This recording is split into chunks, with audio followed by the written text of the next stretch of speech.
It's crazy to me that we are weeks away from a new generation of consoles. Xbox One X and Series S and PlayStation 5 are both going to be in our homes in about a month.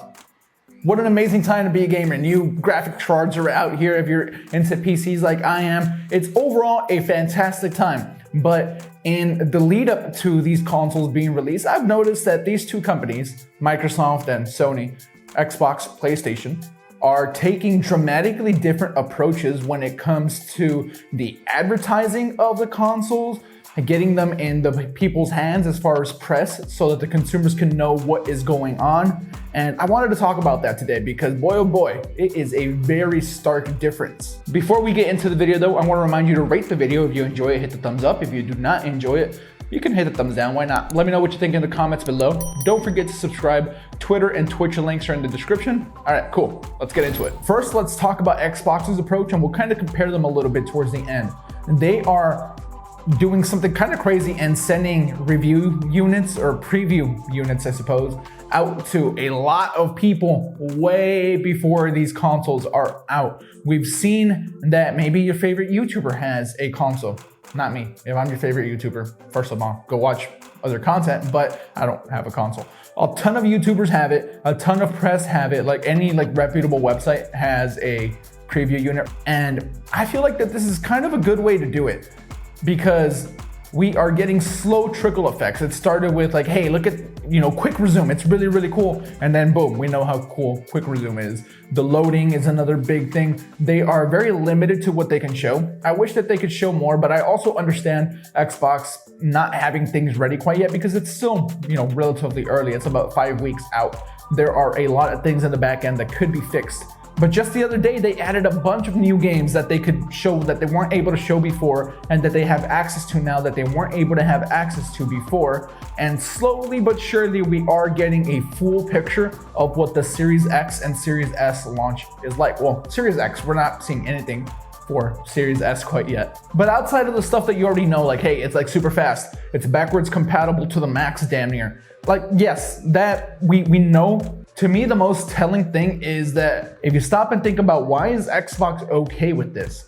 Why are they all right with sending this hardware out so far in advance and showing all these things so far in advance? And when I stop and think about it, the answer to me isn't a very good one.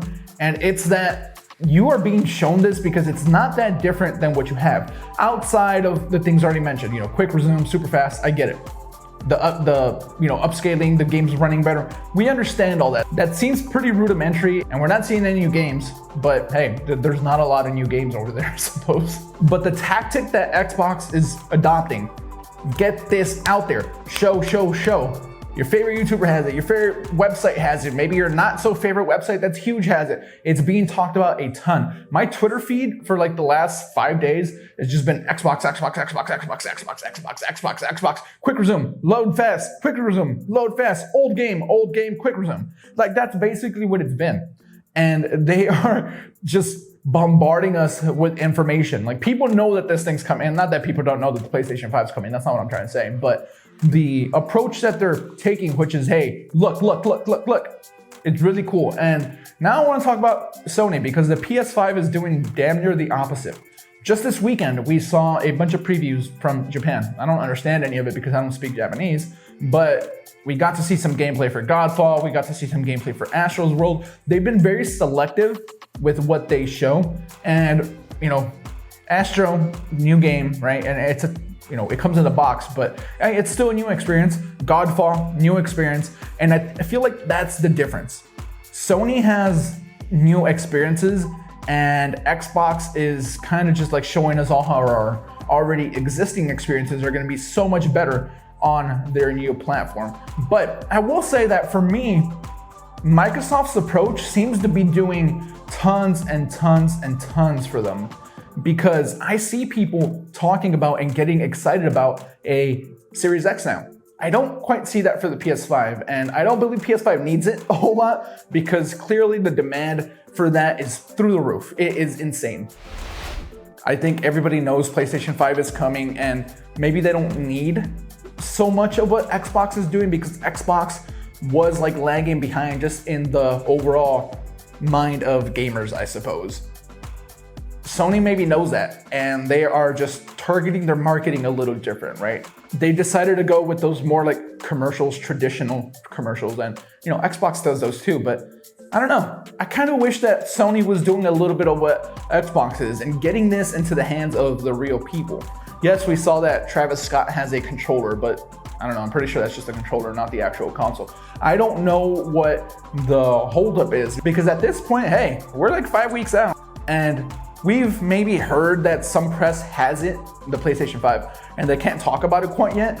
And you have to imagine that that point where they can talk about it is coming, and hopefully it comes soon. I know a lot of people already got their pre-orders in, right? I know a lot of people can't get their pre-orders in because this thing is sold out, and maybe you got your pre-order in and you're not getting it at launch and you're upset about that. So I understand the lack of need for any intense groundwork like Xbox is doing, but it'd be great to be able to see some of this, right? We've now seen the startup screen for both, but I don't know that we were ever supposed to. I would love to see the UI for PS5, and that's a new UI probably. We've seen the UI for Series X, but it's the UI that we kind of have now. And I guess like that's the big thing. Xbox is showing you because they position themselves to a point where they can show you and not ruin anything because it's the same thing. And Sony has some new stuff coming up, and I don't know what they're waiting for at this point, but it'd be good to see something soon. And at this point, I'm basically just talking about press with Sony. PlayStation 5 doesn't really have a lot of presence in the press right now because they can't talk about it if they have it. This is all hypothetical. We don't know for sure that they have it. And make no mistake, people are clamoring for information for PS5. These Japanese previews are getting so much traffic. They're getting so many views. They are kind of lighting up Reddit. I peruse Reddit a lot. And it seems like people really want more information, and they're willing to watch videos that they don't understand just to get a glimpse of it. That's how you know that your console's positioned to do quite well. So I don't know, Sony. I think it's probably time that you give the consoles to press here in America and in other countries as well. And let's get more of this going. Let us see the UI. Let us see how the experience is gonna be. We've seen that the loading is super quick on PlayStation 5. Why not just showcase that the way Xbox is? I feel like Sony could step up a little bit as far as all this goes, but hey, maybe they don't even need to because they are doing so well. In closing, this is probably just another example of how this is no longer a race. The race is kind of over. They're not even in the same park anymore. I don't know where you race people. I don't know, track. Race people on the track. They're not running in the same track anymore. Microsoft is doing what they're doing, right? Subscription, value. Let's make sure you can play everything. PlayStation's doing things a little bit more traditionally, and they're going at their own pace. I personally think it's fascinating to take a look at how these two companies are doing things so differently. I have a feeling that coverage for PlayStation 5 is coming, probably in the next week or so, maybe the week after that, but hey, it has to happen soon, and I'm here waiting for it, and we'll talk about it when it does happen. Thank you guys for watching. What do you guys think about what Xbox and PlayStation are respectively doing to kind of get the excitement up for their consoles? And I've said it in the video previously, but I don't know that the excitement even needs to go up because it's so high to begin with. So there is always that. Thank you for watching. I appreciate each and every single one of you. Make sure to rate the video like I said at the top, and let me know what you guys think in the comments below. Go hug your mom or a family member safely. Somebody pointed that out last time, that I said, hey, go hug someone in your family, and they said, hey, maybe not because of COVID. I mean safely, all right? Someone that you live with. Go give them a hug. Let them know you love them. I'll catch you guys on the next one. Bye.